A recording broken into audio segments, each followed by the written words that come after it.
Hello mga kabarong marino, ito ang unang paglalakbay ng isang kadete sa MV Fastcat M16. Dito natin matutunghayan ang kanyang karanasan. Unang-una sa lahat, may mga bago na naman tayong mga kasama o mga kaibigan na nakikilala. Gaya nila, seatmate at mayroon pang mga kadete. Super saya kasi may mga Ilocano, Ilonggo at may matutunan kang mga bagong lingwahe.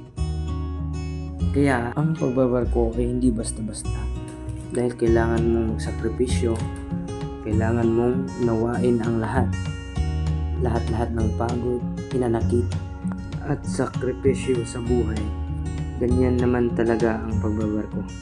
Kailangan mong tiisin ang lahat-lahat ng pagod.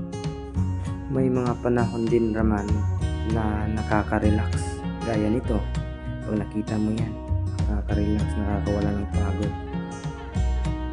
At hindi lang yan, marami ka pang makikita at makikilalang mga bagong kaibigan tulad nila. Sila ay talagang napaka-masayahing kaibigan at mababait na mga tao. Silang lahat ay galing sa Fastcat MC. Lahat tayo may kanya-kanyang istorya, may kanya-kanyang paglalakbay.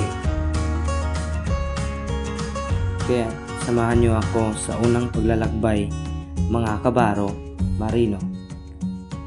Tunghayan natin ang bagong istorya at bagong kabanata ng isang kadete dito sa MV Fastcat M16.